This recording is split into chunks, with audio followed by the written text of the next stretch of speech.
morning, Eddie. Morning, Razor. Morning. We've just seen that the club have announced a friendly in December, about a week before Christmas, after your break during the World Cup. Can you just tell us a bit about your plans at that stage of December, and will you have any more games during the period when the Premier League pauses? Yeah, you've taken me forward now. So yes, we have.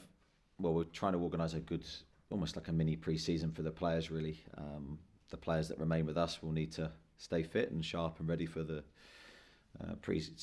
Premier League resuming. So yeah, it's an exciting game. A game we're looking forward to. And hopefully there will be a good schedule of games for us to be ready. Coming back to today then, and the injury situation, have you picked up any new problems in the week since Aston Villa?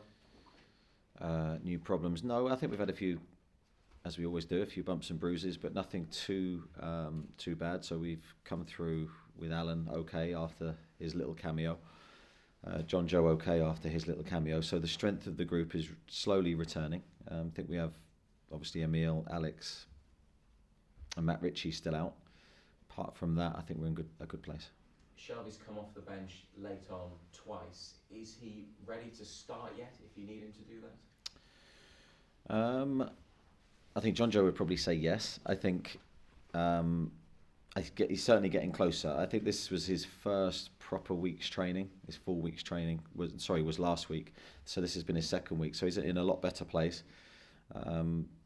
But without that sort of match exposure, he hasn't had that. We wanted to protect him from that and try and see him through to the World Cup break. You won't have Joe Linton at Southampton because of suspension. Generally this season, to what extent do you feel he's taken his game on and built on the great things he did for you last year? I think Joe's been fantastic again for me this season. I think he's been a model of consistency. Really pleased for him last week to see him score. I felt he needed that himself. He didn't need it for me, but he needed it for himself. He was very pleased, I think, to get that goal. But again, I asked him to play in a different position, and he did it selfishly for the team. As always with Joe, I think he's got that steeliness and that work ethic and that determination that the team needs when we're playing at our best. I think he epitomises that. Last Saturday, when Jamal Lascelles came on quite late in the game, Kieran Trippier was straight over to give him the captain's armband, and there's clearly respect for him and his status as club captain, but he hasn't played as big a role on the pitch this season. But behind the scenes, what has his role been in terms of leadership and support for the other players? Yeah, Jamal has been and will be our leader. He is our leader off the pitch. Yes, he's not been on the pitch as much as probably he would have liked, but he's not changed his the way he's led the group or his status, as you say, within the group. Everyone looks at him as the captain, and that's purely down to how he conducts himself day to day. His attitude to his training has been exemplary. He's got the respect of everybody here. He has led the group. As I said before, we have a leadership group, and a big part of what we do, trying to push standards and drive the group forward all the time. I can't praise Jamal enough. And Southampton, your opponents this weekend, just above the relegation zone as we go into this set of games, but they've made quite a few changes over the summer, brought in a lot of young players. How do you assess them and the way they'll test you on Sunday? Southampton's a very difficult game, always. I've got a lot of respect for Ralph. I think he's done a very good job there over a long period of time. I think they're very difficult to read, a team that changes system a lot, changes personnel a lot, so to try and sort of fix what they're going to do is tough. I think they've had a few injuries as well to some of their key players, that they look like they're returning to the squad, so I think that will give them a lift. So we're aware it's going to be a really difficult game. They've got a lot of youth, as you say, in the squad now, so physically we're going to have to be very good in this game. Thank you. Keith? Eddie, would you say the team are exceeding expectations at the moment? I don't know. It depends on who's sort of setting those expectations. I think for me, I've always said when I sit here, we plan to win. That's our expectation. So if we don't do that, we fall below what we want to do. I've just been very pleased with the consistency of our training, of our performances has been very good. And all I ask is that we try and continue that to the best of our ability. Can you feel the expectation rising from the fan base, who obviously look at the league table and see up there in the top four, and I think some of them beginning to get a little bit excited? Yeah, I don't really expose myself to it, Keith, so I try and stay very, detached from the emotion, because I don't think that that helps me in my preparation and trying to get the team focused on the next challenge. So I place myself away from that. Just all I want to do is try and get the team performing at its best to the highest level it can with the potential with inside the squad, and not really focus too much on results or targets. Just try and drive the team in the way that I think is best. Just looking at the bigger picture and of course the transfer window, which is upcoming, can't believe it, in just 6 weeks time or whatever it is. Do you think with the club being in the lofty position that you currently are and potentially going into the transfer window up there as well, do you think you could be in a position to attract players who may not have wanted to come before, players who maybe were desperate to play in Europe? Do you think with yourself being up there it could attract a different type of player or maybe change players' minds? Well, I'm not trying to dodge your question, but I will, because we haven't had discussions on January yet. We haven't had internally discussions in terms of finances and how we look in the market. So that'll be a question for another day. I think at the moment, 3 games coming up next week, I'll focus very much on that. And I think during the break we will look to January to see what our options are. Thank you. Well, Neddy, the banner on Saturday said "This city is believing again." Can you describe what that sort of external belief is doing for you, for the players, for the staff here at Newcastle? Well, I think we're very, very aware of the expectations placed upon us playing for Newcastle, how important it is for everyone connected with the city. So, the banner and war flags and everything that they produce is just a really special part of Newcastle, and any message they give us is received. And we certainly want everyone connected with the club and the city to believe. It's our job to sort of stay focused on the day-to-day work and what we need to do. But if our performances are getting people in that kind of mindset, I'm all for that. But we then have to live up to that expectation. The defence now the best in the Premier League still statistically. Goals seem to be flowing from all areas of the pitch. What's the next area that Newcastle United need to improve to take that next step, would you say? Well, I think the next area is to produce those types of performances week in, week out. And I have to compliment the players so far this season. I think we've been very level in terms of what we've produced. In terms of performances, the results haven't, we're always in the lap of the gods. That's the football gods for you. But for us, controlling our application, our desire, all the basics that you need to produce a good performance to win a game, I think have been there. So we need to maintain that. And of course, there's lots of areas of the team we need to continue to improve, which we're working towards every day. Sean Longstaff was saying to me the other week that if Sven Botman's described as a Rolls Royce, then he's one of those old runaround cars that has plenty of miles on it. And the league table suggests that he's top of the shop in terms of the number of kilometres he covers in a game. How vital is that sort of player or car, to carry on that metaphor, to Newcastle United in the way you play? Yeah, I think Sean, first and foremost, has been excellent since he's come into the team, and he does give us a drive and an endurance that when he's not there, I think we would miss. He's got a very good attitude to his work. That's the same Sean you see from match day to training, regularly churning out the highest physical stats in training every day, and that's just part of his DNA and how he works and how he plays. But that energy that we have in the team, if you add, you've got him, you've got Miggy, Joe Linton, several other players that have the same qualities, then you become a much harder team to play against. You mentioned Miggy there. He's seemingly been nominated for every single award going, apart from Manager of the Month in October. Have you ever seen a player who's had, a better month than that? Not just in terms of the number of goals scored, the quality of goals scored, but the performances as well. Yeah, well, I was saying earlier that we don't expect Miggy to be scoring. We'd love him to, but don't expect him to be scoring, shots from 25, 30 yards every week. I think it's an unrealistic expectation. We're delighted with the ones he has scored, and that if you put them together, which a lot of people have, you end up with a showreel of outstanding goals, with really high technical delivery. But I get just as much pleasure from seeing his second goal against Fulham, a tap-in the 6-yard box from Joe Willock's cross. They're the goals that you'd love our players to be able to deliver every week. So the spectacular ones look great at the moment, but they're difficult to continue, I think. I saw yesterday on social media that obviously it's not just Miggy nominated for Player of the Month. Bruno and Kieran have been as well. Bruno was saying that, vote for Miggy instead of me and Kieran instead. Does that kind of selflessness sum up the attitude and the spirit within this group at the minute? Yeah, I think it does. I think that was a lovely gesture from Bruno, and I don't think there was any game attached to that. I think he was genuine in his love for Miggy and feels that Miggy deserves the accolade. But it does sum up Bruno, and I think in part it does sum up the team. I think we're working as a team at the moment. We're not working as individuals or self-gain. It's all for the benefit of the club, and hoping we can elevate our status as a team. And just finally on Southampton, when a team is playing like Newcastle are right now, high on confidence, really well drilled, what do you say as a manager before they run out for the 90 minutes? Do you have to say anything to them or not? No, we have to prepare well this week, so we have to get our messages right now and today and this week in terms of our training, because every game is so difficult. I've said this many times, and now we go to Southampton where, as I said, they're very flexible with the way they play, they're very flexible with personnel, so there's an element that they're difficult to prepare for, but we will do everything we can to get the players when they enter the pitch in a confident place, and hopefully we can deliver what we need to at our highest level. Thanks, Eddie. Best luck, Sunday. Thank you. Morning, Eddie. Morning. Following Ben Chilwell's injury, Dan Burns being mentioned as a possible contender to take his spot in the squad. Do you think he's deserving of a place on the plane to Qatar?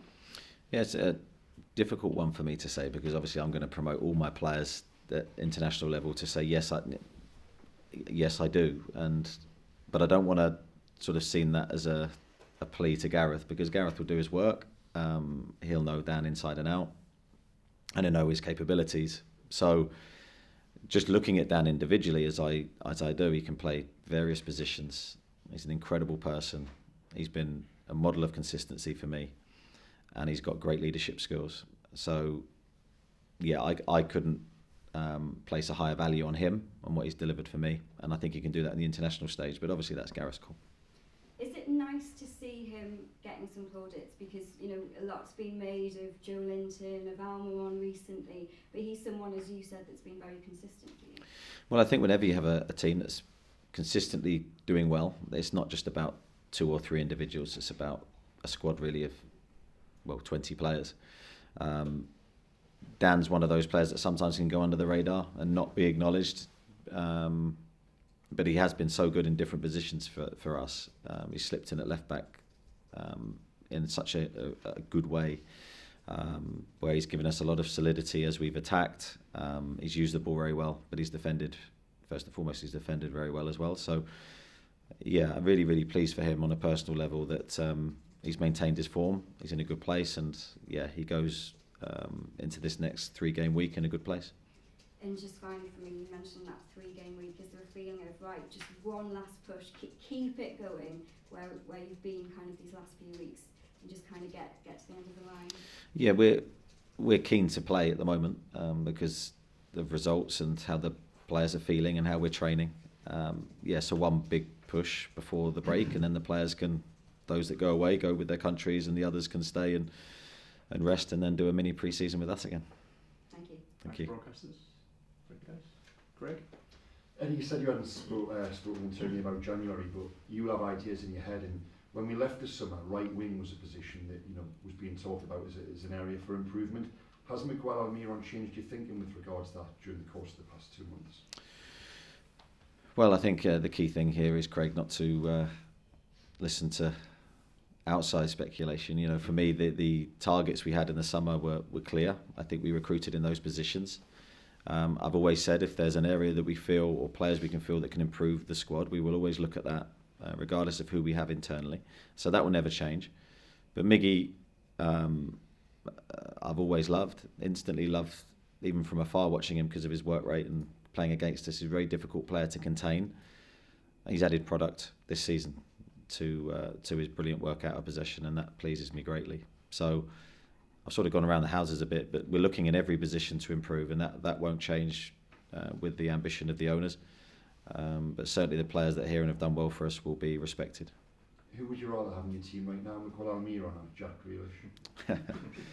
I'm not going to get drawn into that one, Craig, certainly. Not this early in the day. Thank you. Thank you. Eddie, firstly, can I just check where you are with Caldolo, please? He's back training, yeah, and trained well this week. Thank you. And just on Miggy, he's made such an improvement this season. What have you done? What has changed about Miggy's game that's helped him to develop into the player he's become in the last few years? Yeah, I've been asked this question a lot. I think for me, the first point of call where you have to look at is the player, and Miggy has worked tirelessly on all aspects of his game. I think he's playing in a team that's performing really well, so I think those relationships with the players around him have really helped him and elevate his game. So looking at the right-hand side, his relationship now with Trips is very good. With Sean Longstaff, whoever's played on that right side, Joe Willock, I think they've all helped each other, performing really well as a team. And ultimately his confidence levels have risen, I think, from his very good form. So you add those things together and you get the finished product. Miles? Obviously, a year ago you'd been in talks about taking this job as ahead of the anniversary of you coming here. Will you allow yourself a bit of reflection on the past 12 months, and could have you foreseen the journey that you've been on with this team? Yeah, well, it's funny because Lee mentioned to me as we walked in, it was nearly a year, and okay, I've heard little things the last few weeks that time catches up with you, doesn't it? It just flies by, and here we are. So yeah, nearly a year. If I think back to what I was doing this time last year, I was probably looking a lot at Newcastle and trying to formulate my plans in terms of what I may do if I get the job. And yeah, the rest is history. So it's gone so quickly, but I've loved every moment of it. Just a quick check. Fabian Scher, Elliot Anderson, are they available on Sunday? Yes. Okay. As we currently stand. Chris? More Eddie, at Southampton away last year was when you gave Bruno his first start for Newcastle. I mean, obviously he scored that wonderful goal. Just talk about his journey since then and the impact he's had at Newcastle. Obviously you took your time putting him into the team to begin with. Yeah, it's funny because you look back to that game and it was a pivotal game for Bruno and a pivotal game for us because we went behind in the match. Chris Wood scored a really good goal and then Bruno scored his goal, and I think it was such a strange one because at the time I just saw the ball go in. I didn't really think too much about how it went in. It was only when afterwards you review the goal and you go, wow, that's an incredible finish. And it was the start of Bruno's journey really in displaying how good a player he is. There was no doubt for me he was going to do that. It was just a case of when. And then he started scoring goals, which was something we didn't really predict. And he's influenced us at all ends of the pitch really because of his game, all action.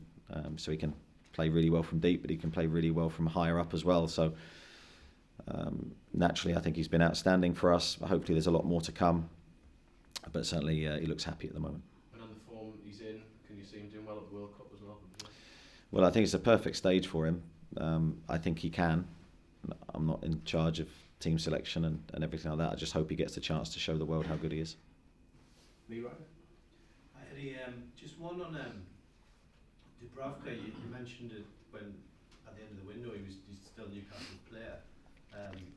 It's bizarre that he hasn't. Everyone thought he was going to play in the European games and cup games, and he's just hasn't played at all. Basically, I just wondered what your view was on that and whether you might at one stage want to bring him back. Well, I think he's an outstanding goalkeeper. I really do. I'll have a chat with Martin as time progresses. I won't be speaking to him now. He's in the middle of a busy period as we are. But there'll be a time when I'll sit down with him. We'll have a chat and see what he wants to do next. Are you surprised that he hasn't been used by Man United? Difficult for me to comment. I don't know what goes on at any other football club.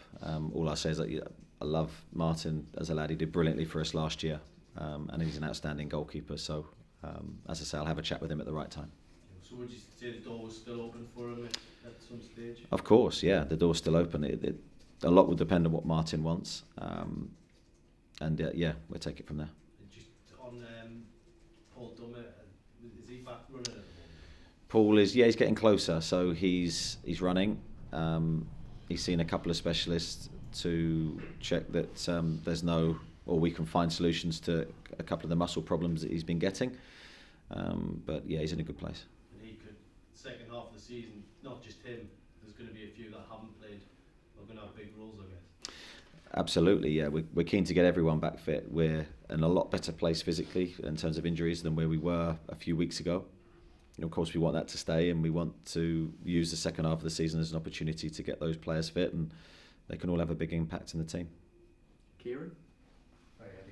some managers have obviously been unnerved by Newcastle's rise, but Pep Guardiola's been very complimentary this week. He said you guys are a contender. I suppose that sort of praise just drives you on, even though you don't listen to the external noise, maybe.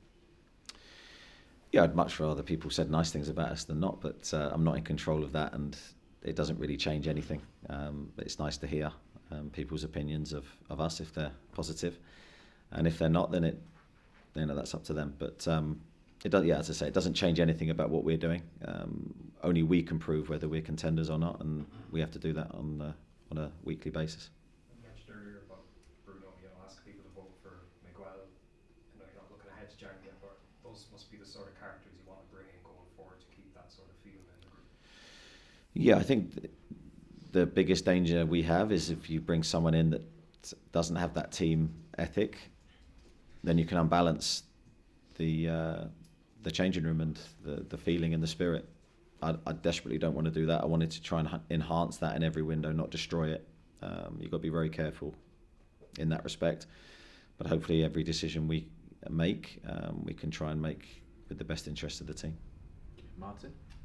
Approaching the 1 year anniversary, what was the first thing you changed?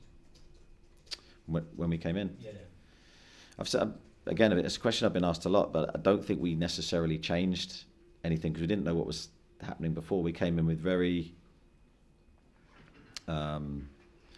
clear ideas of what we wanted to do based on my understanding of the best way to do the job in terms of being a manager for a while. So I had a clear vision of what I wanted to do.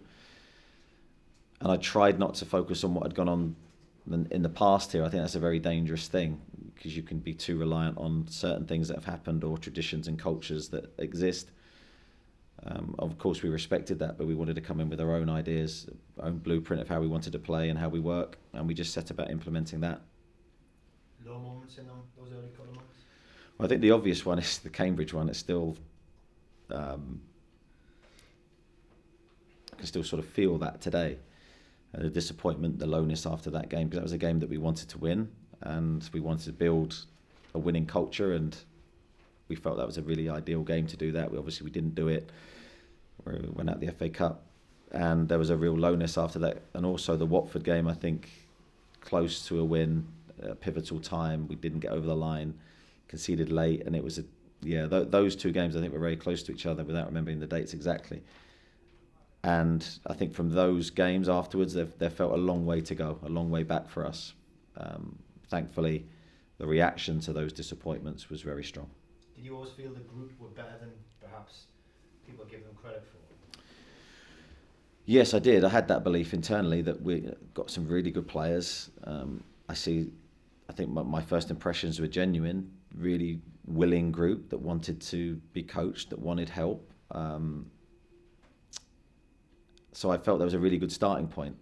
Now the results weren't matching that expectation initially, and that leads to an element of doubt because you need the results to validate what you feel.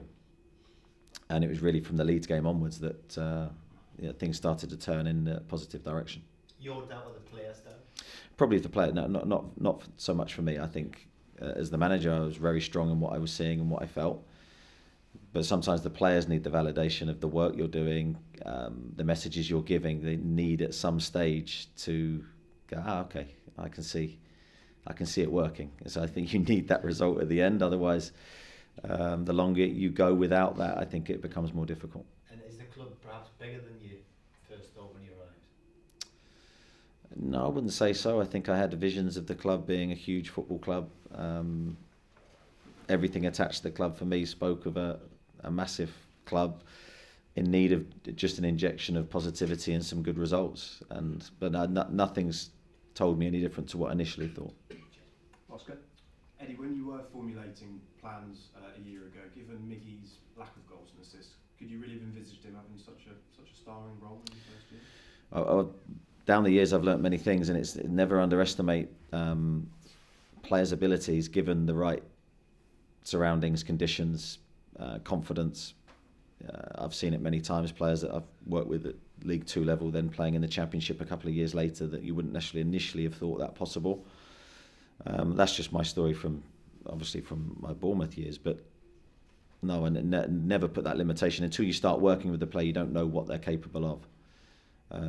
Miggy started scoring goals, and I'm really, really pleased for him. But it's not just the goals; it's his overall performances. You've all seen have been very, very strong. Who stands out from Bournemouth then? Who adapted? There's been so many down the years that, with the right attitude of the player and good, consistent work, they can elevate themselves to performances that even the player didn't think they were capable of. Be unfair to name names, but some good stories. How would you rate Miggy's right foot? His right foot? Yeah. Oof. That's a difficult for any purely left-footed player to analyse someone's right foot. Is a very difficult thing. I don't really analyse sort of the weakness of the right foot. I analyse the strength of the strong foot, and his left foot at the moment is like a wand. So let's analyse that rather than the other way around. Simon? Yes, continuing on Almiron, players get their motivations from all different places. Do you think the Grealish comment, because there was a little bit of grain of truth in it, hurt him and has acted as a motivation and given him a little boost? Or kick? I've never discussed it with Miggy because I don't see it being relevant at all, and he's never discussed it with me. Personally, I don't think it would have any part in his thinking. Do you not think players would react to that kind of thing if they'd read it? I mean, certainly some of the Paraguay players were kicking Grealish in one particular game, and everyone seemed to know about it in football. And he seems to have bounced back from, or certainly proved a point since then. Yeah, but I think Miggy's motivations are much bigger than that and greater than that. Any comment that anyone in the world could make, whether it's about me or someone else, I think you have to have a bigger picture. And the bigger picture for Miggy, I think, is being the best he can be for Newcastle. He loves the club. The supporters love him. He loves the supporters back. I think his motivations are greater than any comment from any individual. He's proud to play for his country as well. So he's got huge positive things in his life that I think have driven him more than that. Jordan? Just on Callum Wilson, he spoke on his podcast yesterday and he said he was feeling a little bit run down this week. Just how is Callum after that big run of games, and do you expect him available for Sunday? Yeah, I think he's okay. He's had a little cold. It's funny how everything gets around, doesn't it? Especially if you're doing a podcast, I suppose. But yeah, fingers crossed he'll be okay. And I don't know if you've seen, but Alan Shearer paid Bruno a visit yesterday. I know you sort of encourage your players to embrace former pros, but how nice is that to see? That's amazing. Two legends together. I think that would have been an amazing moment for Bruno to meet Alan, and an amazing moment for the Newcastle supporters to see two icons together. Yeah, we should follow on the theme of your impact over the course of the past year. And one of the stats to emerge from Saturday was that, and the week before, 6 of the 10 outfield starters were at the club pre-takeover. By the end of the game, 10 outfield players it figured who were here pre-takeover. How much is that a validation of the work you have done? Does it silence some of those on the outside who are accusing the club of buying their way to where they are now? It's a difficult one, Craig, because I think we're not looking necessarily for any validation of anything. We're just doing the job to the best of our ability. I love coaching players and working with players and trying to improve players. And as I said from day one here, I sensed a really open group that wanted that work. I've said many times I don't feel we have bought the success we're currently having. It's come from hard work and a lot of brilliant performances from the players. But time will tell on everything. At the moment, we're just doing the best we can day to day.